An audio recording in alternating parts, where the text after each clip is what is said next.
Hi, good day. This is me, Bench again. I'm here at CSA Aesthetic again for a procedure. As you can see, last na pinagawa ko kay Doc yung non-surgical nose lift, which is yan, nakikita nyo naman. So I'm so happy with the result. It was 4 months ago, so nakikita pa rin yung effect niya. So now I'm here.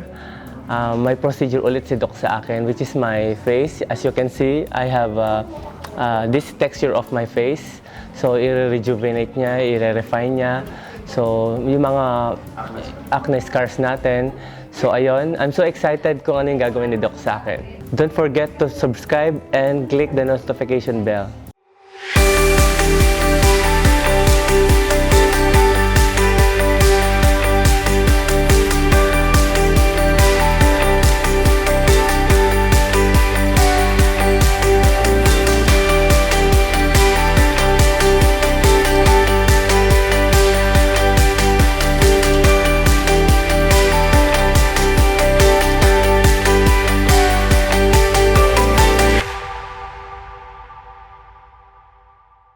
Good day, everyone. Welcome to the CSA Medical Aesthetics. I'm Dr. Contessa, your certified aesthetic physician.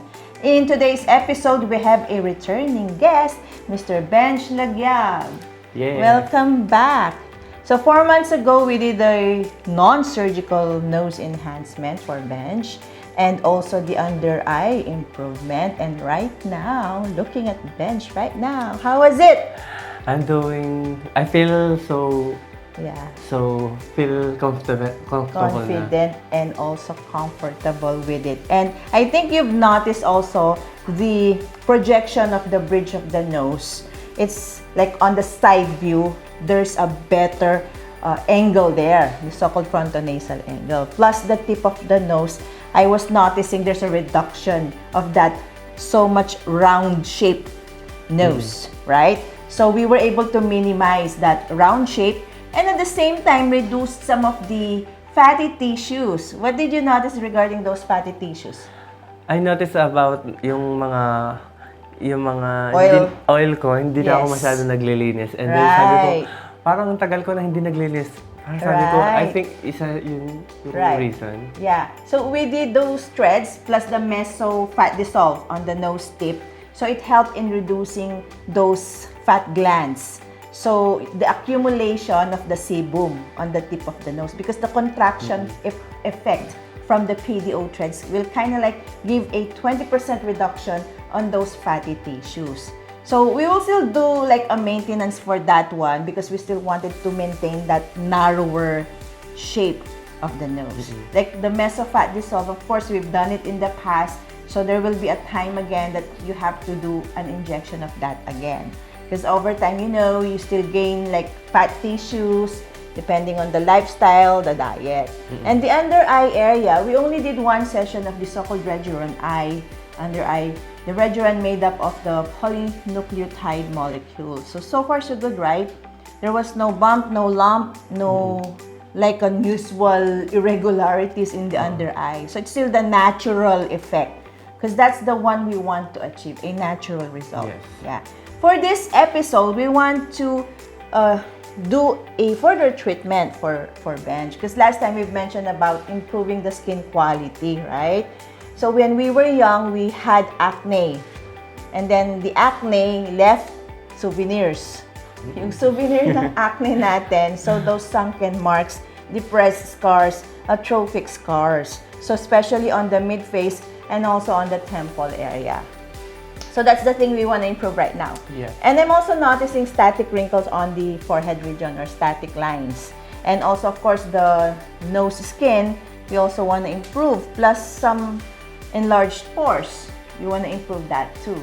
So skin quality is our target for this episode, okay? Yes. And actually, I was also doing the so-called Wickets line for Bench a while ago. The tip of the nose, the lower lip, plus the chin apex. So I've noticed a lack of anterior projection. You're good with the vertical dimension, the length, but the anterior projection, that's the one that's missing. So just a little bit of that, the so-called Ricketts E line, improving the anterior projection. And at the same time, we also want to improve these atrophic scars, okay? With our collagen biostimulator, we'll be using a so-called UltraCol, okay? So we'll be doing 3 kinds of procedures for bench today. So we'll start with the so-called ELADERM RF microneedling for the acne marks, enlarged pores, improving skin quality. We'll also be doing the so-called chin apex, like a minimal hyaluronic substance there, plus our collagen biostimulator with our UltraCol. We'll show you when CSA Medical Aesthetics return.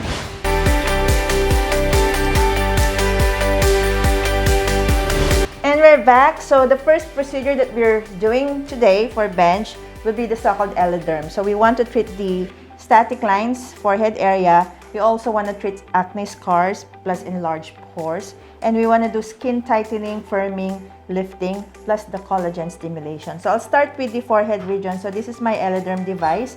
Okay, so just press on the tip onto the skin. You're okay? So this is a silent type of a device, and it has a so-called vacuuming effect.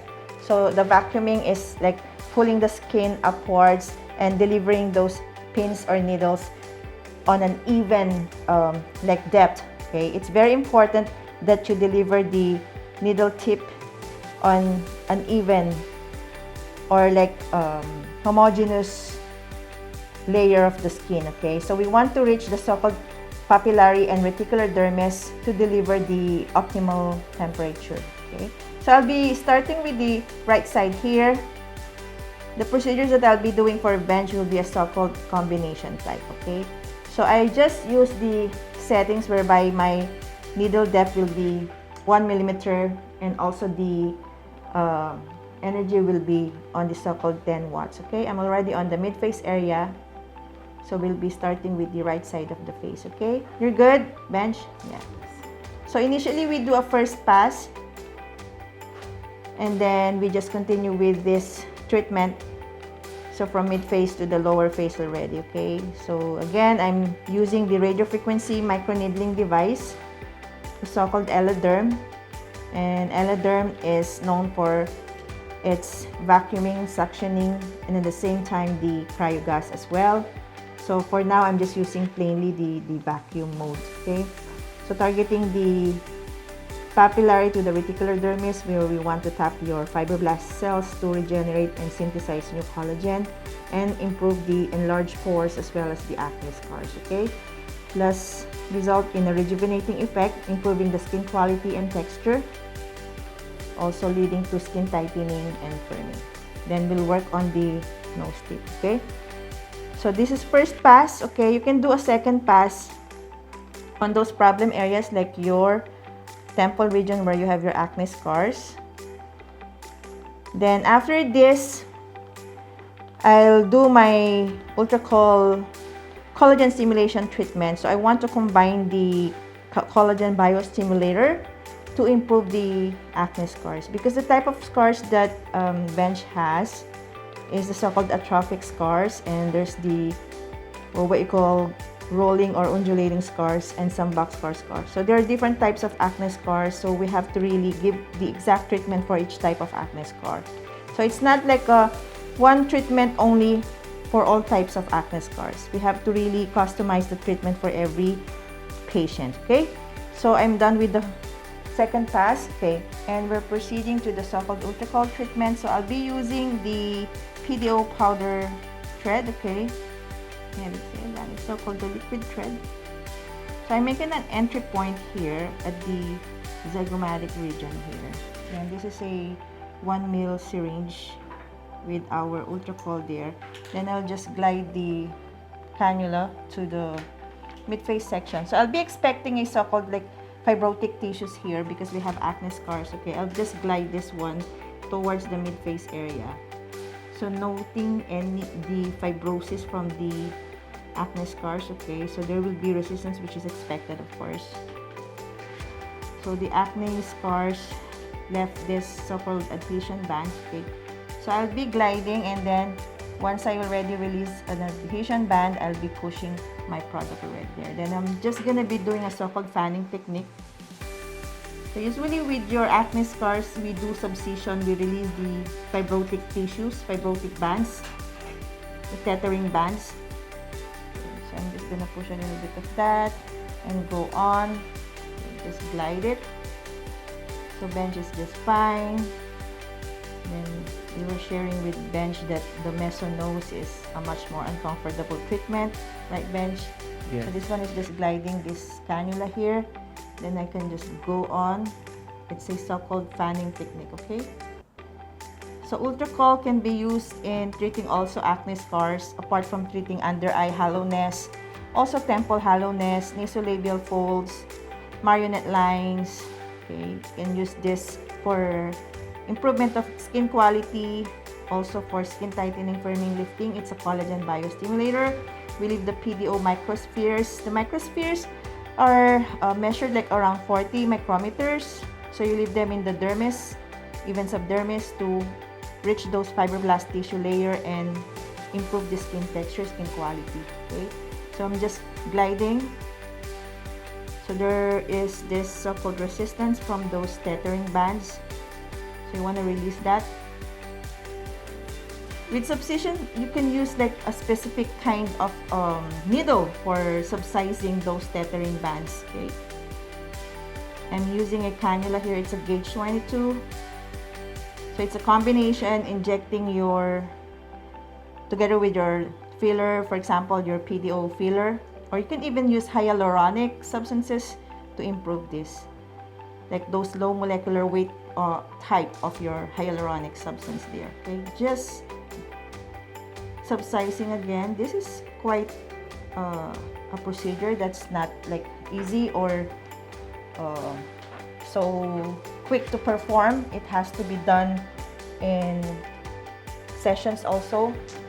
Like if you're doing a session right now, you can release some of the tethering bands, then you can do another session for this one.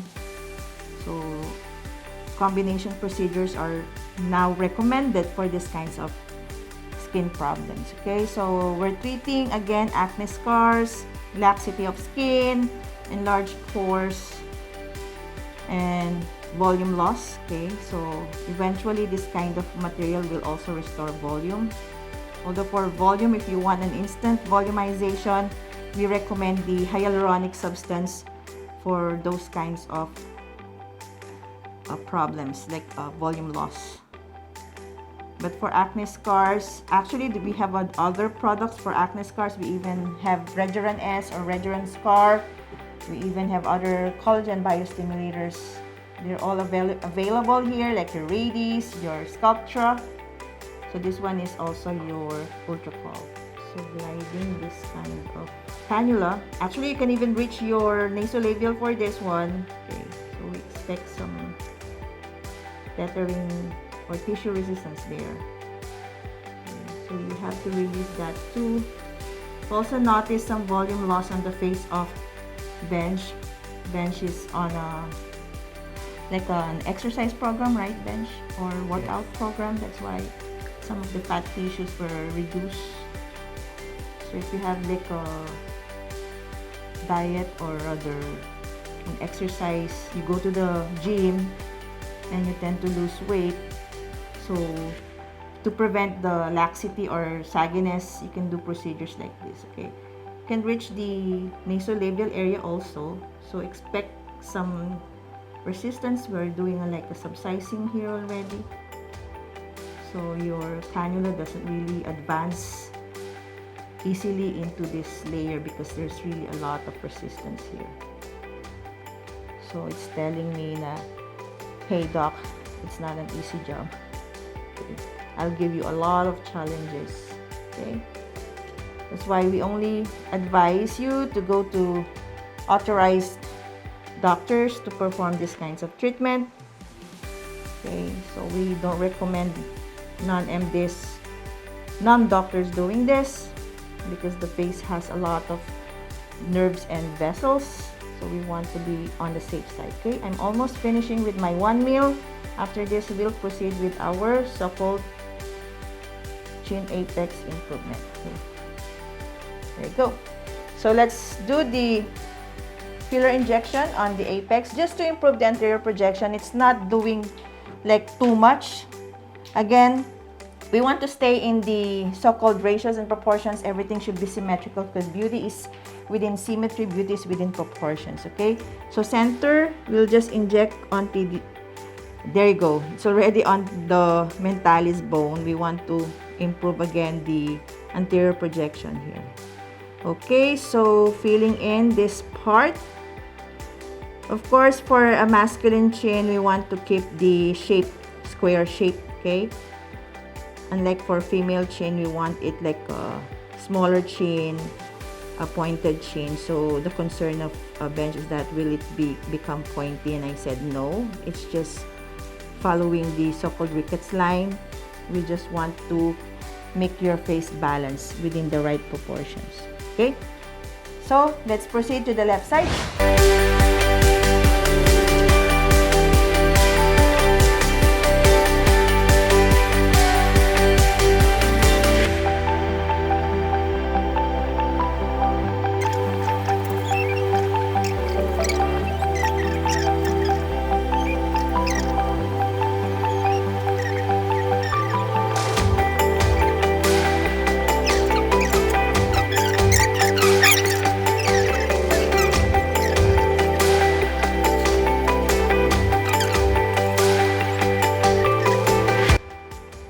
Done on the left side. Let's show the result to bench when CSA Medical Aesthetics return.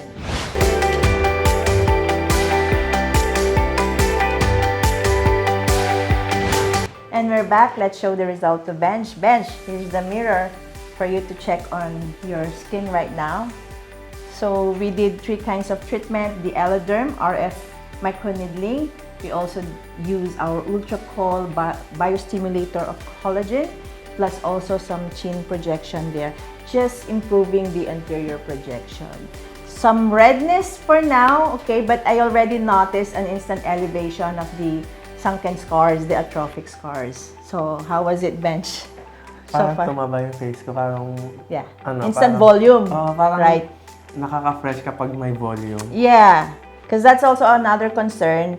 Because I noticed with bench, because you were doing workouts, you go to the gym, you tend to lose weight. So on our face, we tend to lose volume. So what we did was to, of course, we want to restore the volume, and at the same time, restore the skin tightness and firmness. Okay? But how was the the subcision with the UltraCol so far? Tolerable. Tolerable, yeah. You feel some pressure there, some part with some like, what do you call that? Heaviness? Yes. Or some parts na parang burning or it stings a bit. Yun. Those are normal, but so far tolerable, okay? Yes. So we'll expect redness or erythema, and we'll also expect some soft tissue swelling. So the following day, it's gonna be tender. Then the 3rd day, 4th day, it's starting to improve, or any discomfort will go away. Usually 3rd day, 4th day, or soft tissue swelling will be what do you call that? They'll go away on the day 3, day 4 to about a week, okay? Because we did a lot of procedures, radiofrequency with microneedling. Imagine the Eloderm, it has 25 micropins plus the vacuuming effect. So the tip of the handpiece, okay, the ones with the micropins, 25, 25 na microneedles, actually is able to suction the skin upwards like that. So it will be able to deliver all the 25 pins in the right layer, the dermis layer, where you want to tap your fibroblast cells. Then the UltraCol, we want to deliver it in the layer where you also have your fibroblast tissue. We have a treatment, a combination procedure to be able to achieve the tightness, the firmness, restoration of the, the collagen, regenerate the elastin, plus improve the texture quality of the skin, plus those sunken marks, we want to elevate them. Right now, I'm seeing an elevation of the sunken marks. So we will be doing series of treatments for you because, acne scar treatment is not a one-time treatment only. And considering that we have multiple types of acne scars, it was like the deep scars, rolling scars, undulating back scars, we need sessions of our Eloderm RF microneedling, okay? So for those who have concerns on this type of acne scars, like yun nga, same as that of bench, na medyo deep, and at the same time, it's not only one type ng acne scar, meron siyang back scar, meron siyang rolling, tapos rough ang edges, and it's really depressed or atrophic. So we recommend using the radiofrequency microneedling. So our Eloderm is available here. The good thing with the Eloderm, we could really say it's painless. Okay, you feel something is going in your skin. You feel those micro pings, but it's really much tolerable as compared to the RF microneedling devices in others. Shallow needling. Yeah, it's shallow. There's like a certain depth. But again, we want to reach the dermis, the reticular, and the papillary dermis. Papillary and reticular. Kasi mas mataas si papillary and then next yung reticular. So we want those layers. It's not the epidermis layer only, but we want to improve the dermis where you have all these connective tissue matrix proteins. Yan. Okay? So we'll be following up Bench here, and Bench will be, or Bench was invited actually, right, to join a certain event, right? So we want to prepare Bench also on that event. We want to prepare the skin as well and the overall look. Okay, we want to look confident, more confident. Okay, we're still going to do a second mesotherapy for the nose. Because when we do meso fat dissolve on the nose, it's not just a one-time treatment, okay? So we do sessions of that too. Okay, thank you so much, Bench. Thank you so much. Okay.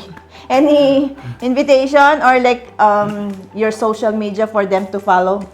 Yeah, please come with my Instagram, Facebook page, Bench Legiab Couture for weddings and evening gowns. Also in Instagram, Bench Legiab. Thank you, Bench. Okay, if you have any questions, you may email us at csaskinclinic@yahoo.com, our FB page, CSA Medical Aesthetics, Instagram, CSA Medical Aesthetics. Our clinic is located here at the Infinity Shop, Pulong Maragul, Angeles City. Contact number 0933-860-9193 or 0917-504-4268. And please do watch our other videos. We had an episode of Bench, the non-surgical nose enhancement and under-eye redurant. And thank you for all those who have subscribed. Okay, marami na kaming subscribers. Okay, and again, we want to update you with the latest in aesthetic medicine. And as a reminder, again po, please do visit only those authorized physicians to perform these kinds of procedures. Okay, so God bless you all. When it comes to natural beauty, you can trust the CSA Medical Aesthetics.